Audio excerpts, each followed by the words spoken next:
Ashutosh general में एक बार फिर बात करेंगे कैश फॉर वोट कांड की। कैश फॉर वोट कांड के आरोपियों की रिहाई यूपीए सरकार के लिए मुसीबत बढ़ाने वाली है। दिल्ली हाईकोर्ट को आरोपियों की नियत में कोई खोट नजर नहीं आया, लिहाजा रिहाई के बाद बीजेपी नेता सुधींद्र कुलकर्णी बेहद आक्रामक तेवर में है। उनका कहना है कि अभी आधा सच ही सामने आया है। इस कांड का फायदा किससे होना था, ये राज भी खुलेगा।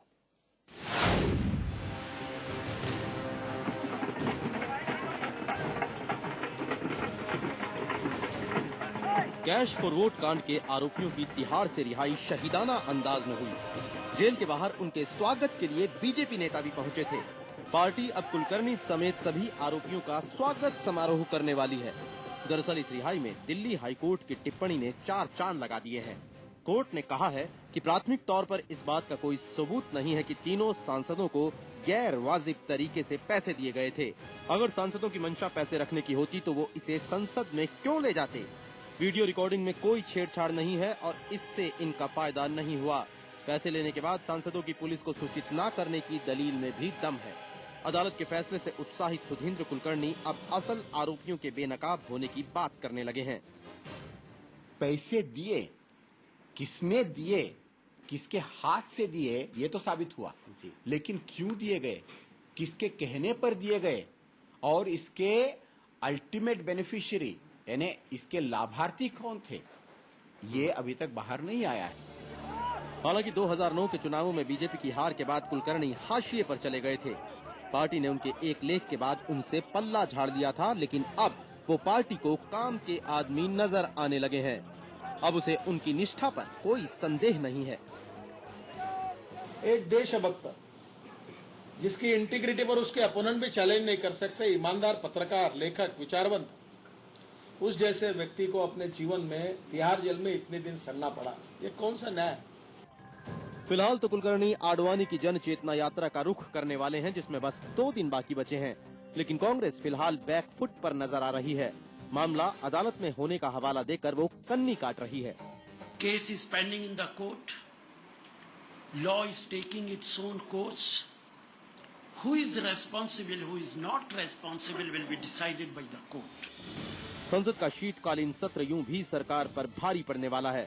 ऐसे में कैश फॉर वोट कांड के आरोपियों की रिहाई उसमें थोड़ा और इजाफा करेगी। बीजेपी के हाथ लगा ये एक और मुद्दा है। नीरज गुप्ता, दिल्ली, IBN 7। भ्रष्टाचार के खिलाफ यात्राओं का दौर जारी है। ऐसे में कैश फॉर वोट कांड के आरोपियों की रिहाई सरकार की मुसीबत बढ़ा रही है। हमारा एजेंडा साफ है, कैश फॉर वोट कांड का पूरा सच सामने आना चाहिए और देश को जानना चाहिए क्या हुआ, कौन इसके लिए जिम्मेदार थे और कौन इसके लिए दोषी। बात करने के हमारे साथ है कांग्रेस के नेता शकील अहमद, बीजेपी के राजीव प्रताप रूडी और आरोपियों के वकील अनिल सोनी। अनिल सोनी जी, मैं चाहूंगा कि आप हमारे दर्शकों को बताएं, जो कोर्ट का ऑर्डर था उसमें किन किन चीजों के बारे में कहा गया है और साथ ही किस आधार पर इनकी रिहाई हुई है। शुरू जो हुआ ये केस, सुप्रीम कोर्ट में PIL लगी। PIL में सुप्रीम कोर्ट ने पुलिस को बोला कि अभी इतने दिन हो गए आपको, इसमें आपने जांच क्यों नहीं शुरू की और जांच खत्म क्यों नहीं कर रहे जी। और साथ में एक उन्होंने बहुत अहम टिप्पणी की थी कि जो ट्रेल ऑफ मनी है, अगर आप उसको लेके आएंगे अपनी चार्जशीट में तो आपको पता लग जाएगा कि ये किसके बेनिफिट के लिए हुआ है। वो आज तक पुलिस ने नहीं किया और उन्होंने चार्जशीट ऐसी डाली कि जो आदमी विटनेस होना चाहिए था, जो स्टिंग ऑपरेशन में शामिल हुआ, एक समाज की सेवा के लिए, समाज में एक्सपोजर करने के लिए हॉर्स ट्रेडिंग का जो विसल ब्लोअर था, उसको मुलजिम बना दिया गया। तो इस बात को लेकर काफी बहस हुई, लोअर कोर्ट में भी बहस हुई और पुलिस के वकील और पुलिस ने जी जान से उसको अपोज किया ताकि वो बेल ना हो। लेकिन जब हाई कोर्ट में हम गए और यही बहस हमने जब की तो इतना अच्छा ऑर्डर हुआ हाई कोर्ट का। हाई कोर्ट ने कहा इसमें कहाँ है, आपकी मंशा कहाँ थी ये पैसा लेने की।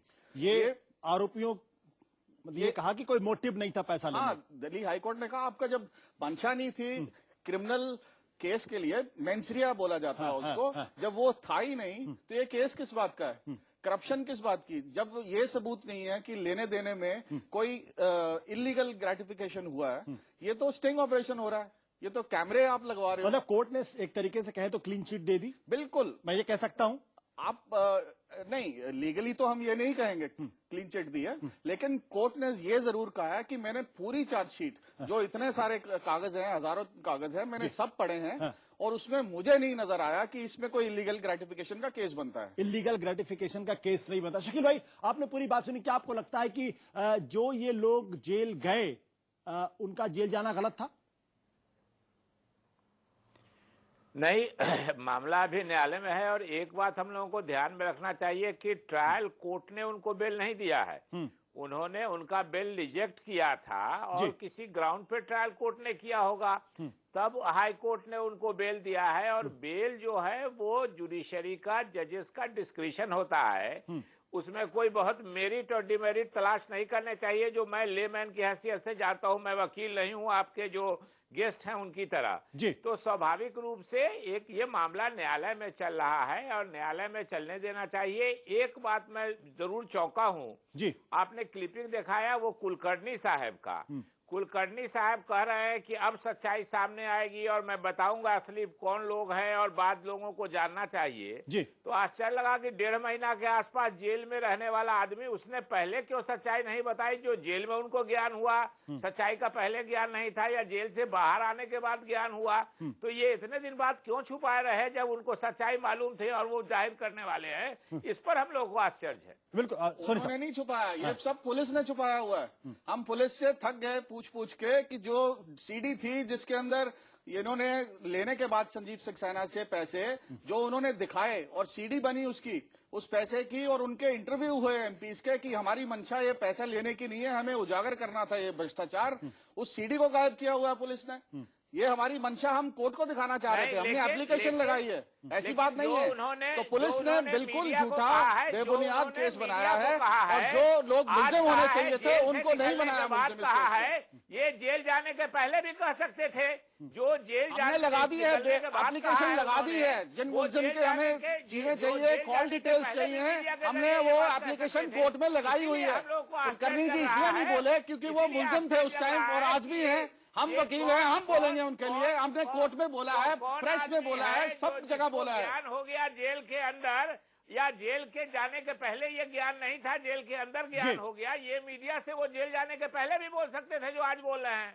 वो हम बोल चुके हैं, हम उनकी तरफ से बोल चुके हैं कोर्ट में।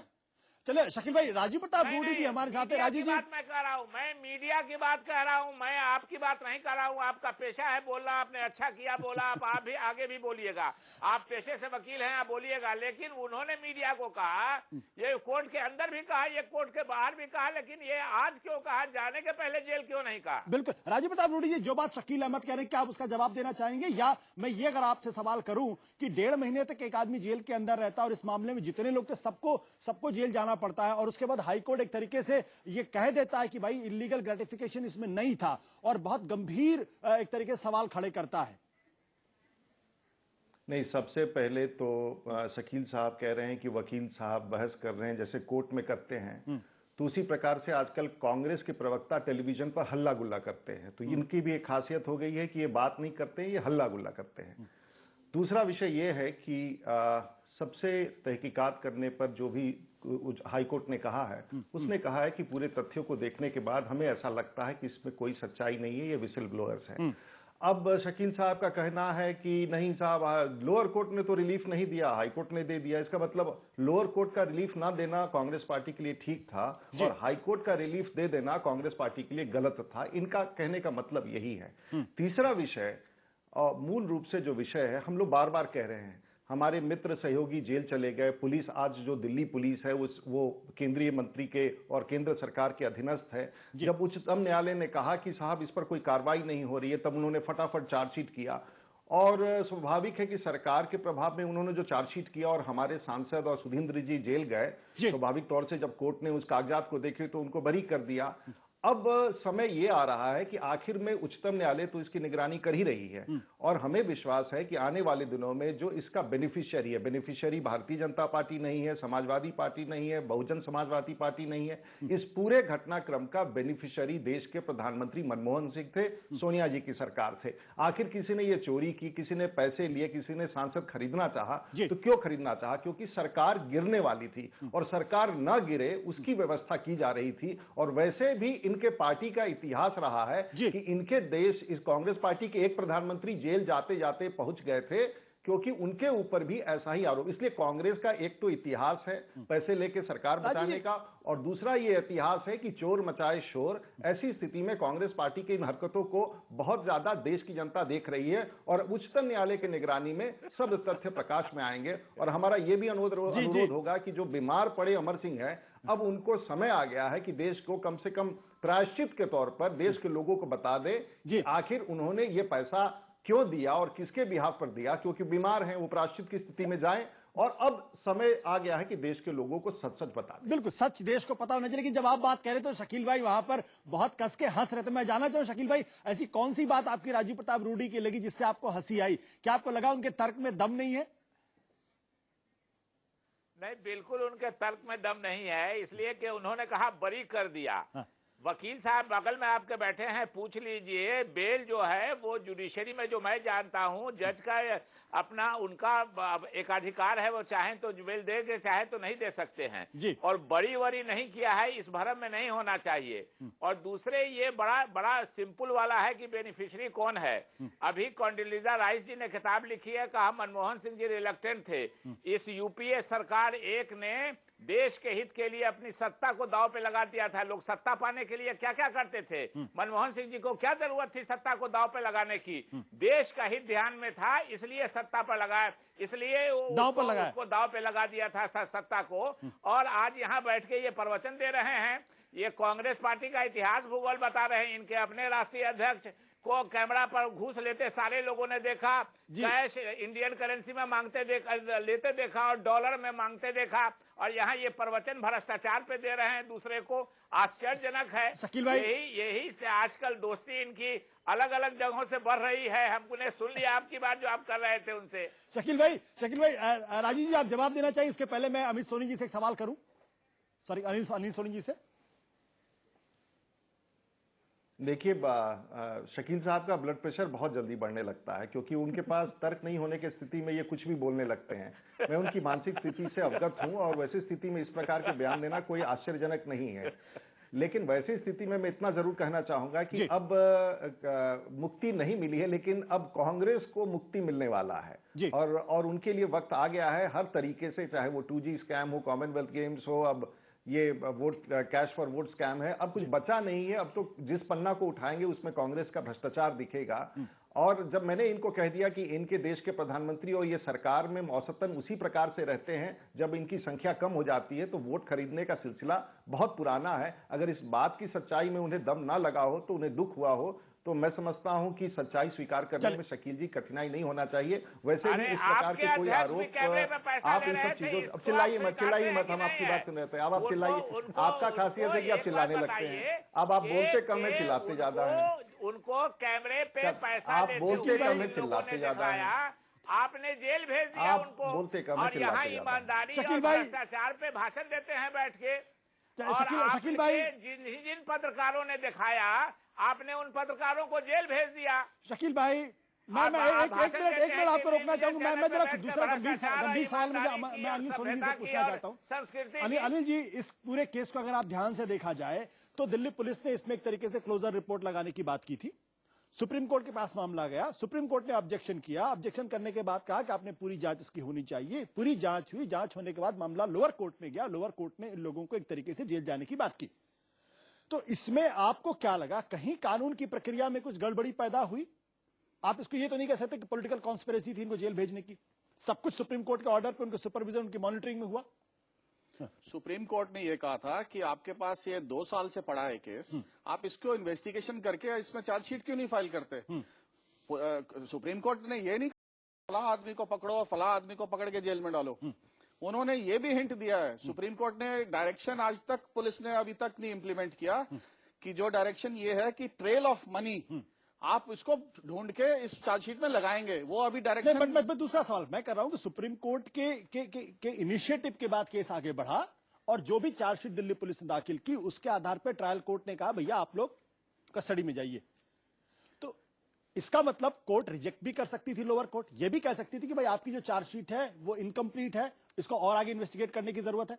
उसमें थोड़ा सा ये है कि नॉर्मली जो लेता है और जो देता है वो कानून में जुर्म है, वो ब्राइब माना जाता है। हाँ। लेकिन इस केस में क्योंकि ये 1988 का प्रिवेंशन ऑफ करप्शन एक्ट है, लेकिन जो अब आधुनिक चीजें, एडवांस टेक्नोलॉजी हो गई, कैमरे आ गए, सेक्शन 24 जो है करप्शन एक्ट का, उसमें जो ट्रैप केस होता है उसमें जो आदमी देता है पैसे उसको एग्जाम्प्ट किया हुआ है, उसको नहीं। क्या आपको लगा लोअर कोर्ट से कहीं गड़बड़ी हुई?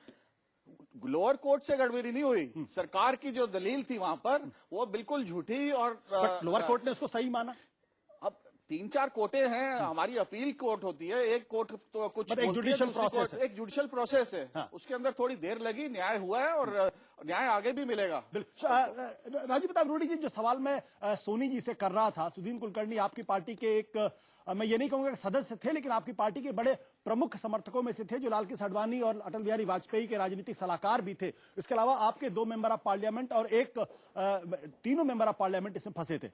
सारा मामला सुप्रीम कोर्ट की इनिशिएटिव पे हुआ, जांच हुई, जो रिपोर्ट फाइल की गई उस रिपोर्ट के आधार पे अदालत ने अपना फैसला सुनाया, भाई आपको कस्टडी जानी चाहिए। तो ऐसे में आप दिल्ली पुलिस को कैसे जिम्मेदार ठहरा सकते हैं या सरकार को कैसे जिम्मेदार ठहरा सकते हैं? देखिए, जो उच्चतम न्यायालय का जो ऑब्जर्वेशन है बेल देने में, वो अपने आप में एक प्रकार से निर्देशन है, एक गाइडलाइन है कि लोअर कोर्ट ने जो गलती की है उसको सुधारे। और मुझे लगता है कि वकालत जो भी करते होंगे, सोनी साहब बताएंगे, बाकी जो लोग समझते हैं कि जब उच्चतम न्यायालय या हाई कोर्ट या सुप्रीम कोर्ट किसी ऑब्जर्वेशन को देता है और प्राइमा फेसी ये कहता है कि इसमें कोई तथ्य नहीं निकलता है, तो मुझे लगता है कि एक प्रकार से वो गाइडेंस भी है लोअर कोर्ट के लिए और एक प्रकार से ऑब्जर्वेशन भी है। और उस चीज को खारिज करने में अब लोअर कोर्ट को बहुत कठिनाई होगी। मैं समझ सकता हूं कि लोअर कोर्ट उस कागजात को देख रही है जो पुलिस ने दिया है, चार्जशीट किया है, और उसमें कहीं ना कहीं हाई कोर्ट के इस ऑब्जर्वेशन से पुलिस के नियत में एक खोट दिखा है।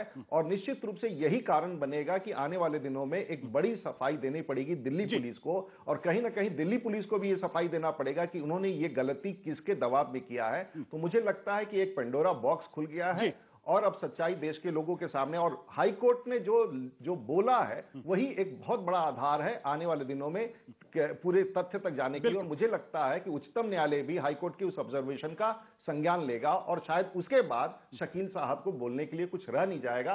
वैसे भी अभी कुछ बोलने के लिए रह नहीं गया है, चेहरा थोड़ा सा कमजोर पड़ गया है, लेकिन चलिए राजनीति में ये सब होते रहता है। मैं समझ रहा हूं कि आप शकील भाई को थोड़ा सा प्रवोक करें, लेकिन शकील भाई, जब ट्रायल कोर्ट की बात आई तो वहां पे ये विलन साबित हुए, और अब ऐसा लग रहा है हाई कोर्ट के बाद से कि ये कहीं ना कहीं विक्टिम हो गए हैं। आपको कुछ समझ में आ रहा है कि इसमें खलनायकी हुई है या फिर ये पीड़ित हैं?